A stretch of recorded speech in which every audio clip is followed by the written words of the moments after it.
madarasada barashada quraanka kariimka ee ku taala deegaanka suuqsada ee ka tirsan gobolka saaxil ayaa muddooyinkii u dambeeyay waxa ka socday imtixaan laga qaaday ardayda dhigata madarasadaasi maraanu booqanay madarasadaasi oo ay dhigtaan arday tiro badan ayaa waxaanu la kulanay iyagoo lagu kala abaalmarinay sida ay u kala sareeyeen imtixaanka sidoo kale dhalinyaro ka socda magaalada Burco ayaa gaarsiiyay agab waxbarasho oo u dhashay deegaankaasi waxa ugu horeyntii sharaxay maamulaha madarasada uqaal wax karad iyo qaar kamid ah dhalinyarada deegaankaasi ee ku sugan magaalada Burco waxaana hadaladoodii kamid ahaa sida tan magaalooyinka markay noqoto waxbarashada xagga hawsha ardayda iyo waxa way sida wax loo barayaa way ka duwantay waxa laga yaabaa ardaygu markuu joogo magaalo suuradad maanta u dhigtay in caaw gurigooda loogu soo mariyo ama in jaarkooda uu la tago laakiin inanka dariiqo jooga markuu gufka la tago casharkad maanta u dhigtay marka waxa weeye aroorta ku imanaya iyo galabta markuu ka tagay galabtu xariifsay abayaal liibaanooyin waxaan idinku ducaynayaa inuu Ilaahay idin gaasiyo maqaam hore oo adduunyada ah iyo maqaam hore oo aakhira labadaba waxaan idinku waarinayaa diinteennu waxa weeyaan waxa kaliya ee u qaalisan waxa uu Ilaahay adiweeyay haddii 170 ama 200 arday ay kitaabka Ilaahay baranayaan ثانيا waxaan u mahadnaqaynaa cid kaste oo ka qayb qaadatay inay madrasadani furanto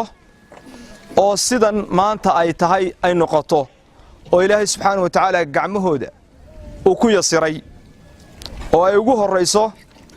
cidii macallimiinta waxa weeye meesha dhigaysa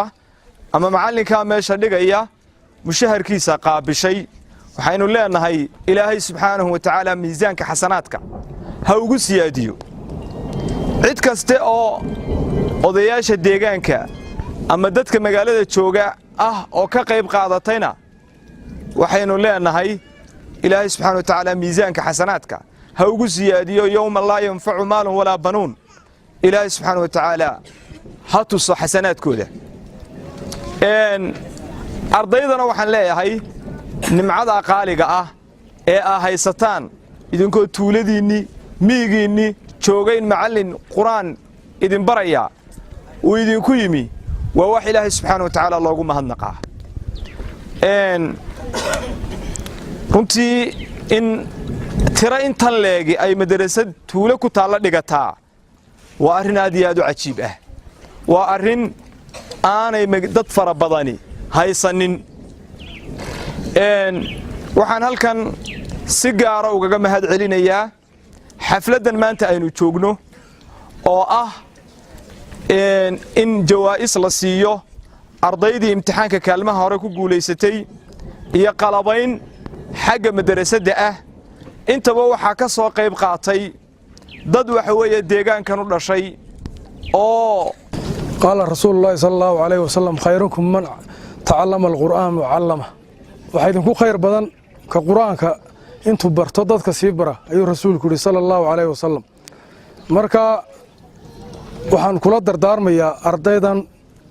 inaanay sidii qoliyii loodkii ka horeeyay aanay naga qasaareynin oo aanay nacasoobina aanay seexanin dardaarmi lahaa ardaydiina yaryar ee dhalinyarada ah rag iyo dumarba leh aad iyo aad baa idinku tabcaya تعبكاس أما مد معلن كهان نقطة أما مد علماء المجالون كينو شوكتان نقطة أما مد تاجرة كلا مجالون كامد دبده بهان نقطة واحد اللي دنقلني يواجهه البدن يددال البدن يدقالب بدن وحنا الدنيا يدقالها يو ددال كلا دنقلني يو إنه كم موضوع وما أنت هالك شوكتان أكسي في عناتان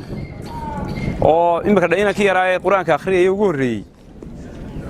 عادي بصفي عم بقولك واخري لمين تيجي معمول كم الدراسات ده وأنا بهذا علينا إياه وعكلنا بهذا علينا إياه وضياش الديجانك وهو رأي مركع عاقلكو يجودي المجال ده ويقولنا رنتي سوى ناقصنا سود وياي مركع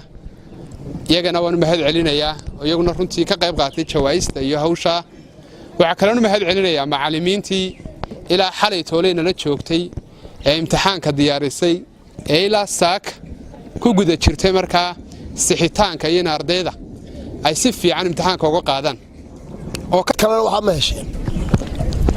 waa diintu waa nuurki waxa weeye wax lagu dadaalo oo ilaahay idinku guuleeyay inamadii halka quraanka ka akhriyay aad baan u jeclaaday waxa weeye sida sharafta leh ee inamadaas ayay habluhuba ay quraankii u akhriyeen kuwii iskuulada iyo jaamacadaha loo dirayay intaas ka qiimo ugu dambeyntiina waxa abaalmarino kala duwan la gudoonsiiyay ardaydii kaalmaha hore kala gashay sidoo kale maamulka madrasadaasi ayaa gudoomiyay agab waxbarasho ay soo gaarsiiyeen dhalinyarada deegaankaasi u dhashay Cabdiraxmaan Ciise wararka telefishinka caalamiga Soomaali Cable Burco.